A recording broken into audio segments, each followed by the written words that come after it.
সকাল সবাইকে, দূরে কিংবা কাছে যেখানে বসে ভিডিওটা দেখতেছেন সবার প্রতি অসংখ্য শ্রদ্ধা আর ভালোবাসা রেখে শুরু করলাম।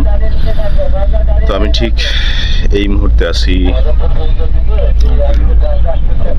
মুন্সিগঞ্জ।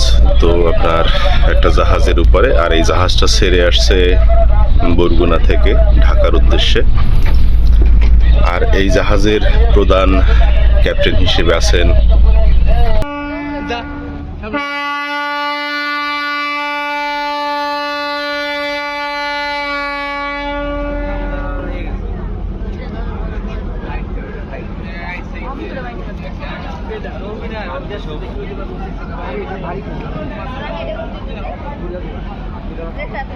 জসিম ভাই। তো ওনার সাথে আমি বেশ কিছু সময় ছিলাম, বেশ কিছু সময় বলতে জাহাজে ওঠার পর থেকেই ছিলাম, এবং একসাথে থেকেছি, একসাথে খেয়েছি। আর উনি এই জাহাজের প্রধান ক্যাপ্টেন হিসেবে আছেন। জসিম ভাই একটু তাকান আমার ক্যামেরাটার দিকটা, একটু হাই দিয়ে দেন সবাইরে। আচ্ছা, তো এর পাশাপাশি আরো বেশ কয়েকজন ভাই আছে, ক্যাপ্টেন ভাই আছে একজন। আপনারা তো সবাই নানা নানা বললেই ডাকে। হ্যাঁ, সবাই আলহামদুলিল্লাহ। কেমন আছেন আপনি? আলহামদুলিল্লাহ, আল্লাহ খুব ভালো।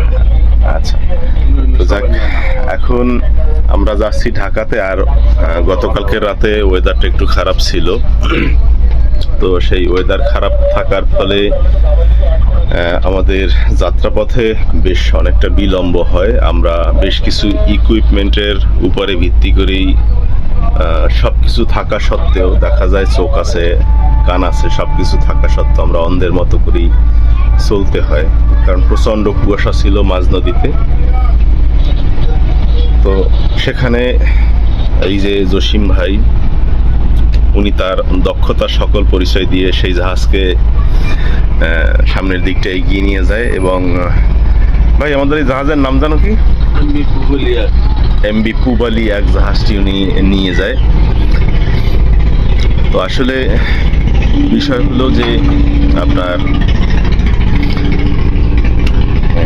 এই যে অভিজ্ঞ ক্যাপ্টেন ছাড়া আসলে এইসব ক্রাইসিস মুহূর্তগুলো পার করাটা খুবই অসম্ভব একটা ব্যাপার। কারণ নদীপথে ছোট বড় অজস্র অসংখ্য জাহাজ থাকে, যেগুলো ওরা সবার কাছে মূলত আপনার অত্যাধুনিক এইসব ইকুইপমেন্ট থাকে না।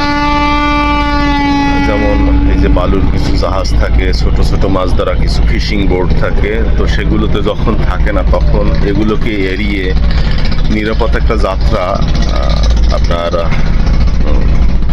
করাটা খুবই একটা টাফ। কারণ এই জাহাজে অজস্র অসংখ্য প্যাসেঞ্জার, যাত্রী ইত্যাদি এইসব মানুষগুলোকে মালামাল সহকারে নিরাপদে পৌঁছানোটা অনেকটা তাদের দায়িত্ব হিসেবেই থাকে। তো আজ এই জাহাজটায় আমি আসলাম, এবং আসার পরে আমার অনেকটা ভালো লাগলো। তো আমরা তো অনেকেই মূলত জাহাজে ভ্রমণ করি, শখে করি, কাজে করি, এবং বিশেষ জরুরি প্রয়োজনে করে থাকি। তো সেখান থেকে আমরা সবাই মাস্টার ব্রিজে ভ্রমণের অনেক সময় অনেক কোনো সুযোগ থাকে না। তো আজ আমি সরাসরি মাস্টার ব্রিজ থেকে ভিডিওটা করলাম, এবং আপনাদের জাহাজ সম্পর্কিত ছোটোখাটো কিছু তথ্য আপনাদের সামনে তুলে ধরার ইচ্ছা রাখলাম। তো সেখান থেকে আসলে ঠিক এই মুহূর্তটা আমি যদি আপনাদেরকে একটু জুম করে দেখাই, তো সেখান থেকে দেখালে এতটুকু দেখাতেই হয়। দেখেন আপনারা কত জাহাজ। তো এই সব জাহাজগুলো যখন কুয়াশা থাকে, প্রচণ্ড কুয়াশা থাকে, সামনে একদমই কিছু দেখা যায় না, তো সেখান থেকে এগুলোকে নিরাপদ রেখে, নিজ নৌযানকে নিরাপদ রেখে তো যখন চলতে হয়, তখন সব দিক থেকে একটু সতর্ক থাকতে হয়। তো গতকালকের সারাটা রাত্রি আমি এই একটা পরিস্থিতি আমি দেখলাম যে একজন ক্যাপ্টেনের কতটা ভূমিকা থাকে একটা ট্রিপে। তো এখন তো মাশাআল্লাহ অনেক অত্যাধুনিক সরঞ্জাম, যেগুলো দ্বারা হয়তো প্রতিকূল পরিস্থিতির মাঝ থেকেও জাহাজকে নিয়ে যাওয়া যায়। তো আমরা অনেকেই সেই সব ইকুইপমেন্ট সম্পর্কে কোনো ধারণা রাখি না। তো আমি যদি আপনাদেরকে ছোটোখাটো একটা ভিডিওর মাধ্যমে এক পলকে দেখিয়ে দেওয়ার চেষ্টা করি, হয়তো আপনাদের অনেকের কাজে আসবে বা আপনারা অনেকে দেখে উপকৃত হবেন যে আসলে বিষয়টা কত সুন্দর এবং এত কিছু মাছ থেকে যখন আপনি চলাচল করবেন তখন আপনার যাত্রাটা অবশ্যই নিরাপদ হবে।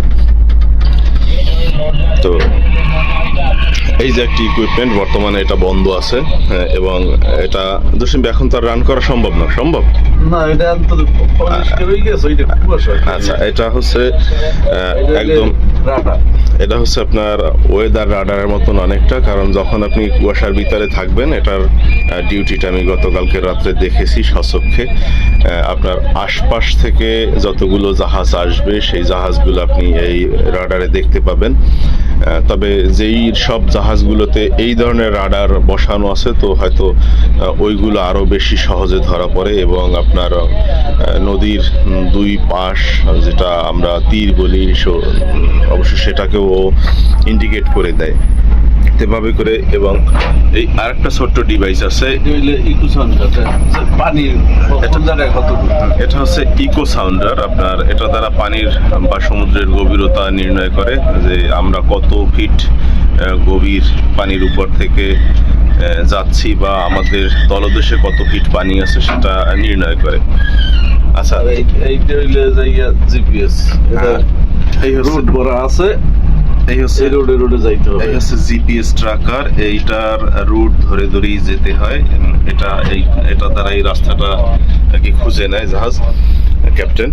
তো এইভাবে এটা হইলে বিএসএফ অন্য জাহাজের সাথে যোগাযোগ। আচ্ছা, এটা হচ্ছে বিএসএফ অন্য জাহাজের সাথে এটা দ্বারা কথাবার্তা কার্যক্রম চালানো হয়। তো আপনারা শুনতে পাইতেছেন।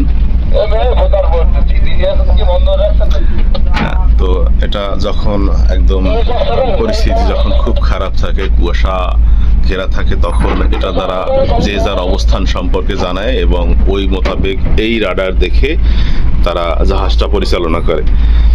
এরপরে আর এটা দ্বারা তো ইঞ্জিনের পাওয়ার কমানো, বাড়ান কমানোর একটা ব্যাপার স্যাপার থাকে। আচ্ছা, এই যে চাকার মতো যেটা, এইটা কি বর্তমানে তো সব অত্যাধুনিক সময় বা যুগ, সেখান থেকে এইটার কি কোনো পরিবর্তন জাহাজে আনা যায় না? ও আচ্ছা, ওটাও আছে না? এটা ভালো, এটা শরীর ভালো থাকে। আচ্ছা, জসিম ভাই অনেক পরিশ্রমী মানুষ, কারণ সে পরিশ্রম করতে পছন্দ করে। গতকালকে রাত্র থেকে মাশাআল্লাহ তার সম্পর্কে যতটুকু দেখলাম জানলাম। এবং সর্বশেষ কথা হলো একটা, আমি যে বিষয়টা জানতাম না সেটা হলো এই জাহাজ মালিক পক্ষ নাকি আমাদেরই ইউনিয়নের, আমাদের বলতে আমার ইউনিয়নের। হ্যাঁ, কারণ এবং আমি সর্বশেষে আমি এই জাহাজের মালিক আমি চিনতে পারলাম যে কারা এই জাহাজের মালিক। যাই হোক, এত কিছু আমি না বলি, যেহেতু একটা গোপনীয়তার বিষয় থাকে সবসময় কম বেশি। তো এই জসিম ভাই তিনি অনেক ভালো একজন মানুষ, তার সাথে মিশতে পেরে আসলে আমি নিজেকে অনেকটা সৌভাগ্যবানই মনে করি। কারণ গতকালকের রাত্র থেকে এত আদর আপ্যায়ন, এই যে একসাথে খাওয়া দাওয়া এবং অবশ্য তার খানাটা পর্যন্ত আমাকে ভাগ করে দেয়া, কারণ এখানে স্টাফ যারা আছে তাদের জন্য একটা রান্না হয় এবং এই যে সাধারণ যাত্রীদের জন্য একটা রান্না হয়। তো সেখান থেকে তিনি তার স্টাফ যে একটা খাবার, সেই খাবারটাকে তিনি না খেয়ে আমাকে খাইয়েছেন এবং সকালবেলা নাস্তা থেকে শুরু করে টুকিটাকি যতটুকু যা প্রয়োজন সব ধরনের ভালোবাসা আমি ভাইয়ের কাছ থেকে পেলাম। তো আপনারা মানুষটাকে অবশ্যই চিনে রাখবেন এবং এই জাহাজে যারা চলাফেরা করবেন তারা যদি দেখা যায় ক্রাইসিস মুহূর্তে কোথাও কোনো সমস্যা হয় তাহলে ভাইয়ের সাথে কথা বলবেন। অবশ্যই ভাই খুব ভালো মনের একজন মানুষ, খুবই ভালো মনের মানুষ। আমি তার বর্ণনাটা আসলে মুখে বা ভাষায় দেওয়ার মতো ওইভাবে আমি দেখি না কোথাও কোনো সুযোগ আছে। যাক, আলহামদুলিল্লাহ সব কিছু মিলিয়ে খুব ভালো লাগলো। তো সবাই ভালো থাকবেন, সুস্থ থাকবেন। সবার প্রতি অসংখ্য ভালোবাসা রেখে আমার এই ভিডিওটা থেকে আমি আজকের মতো বিদায় নিলাম। আল্লাহ হাফেজ।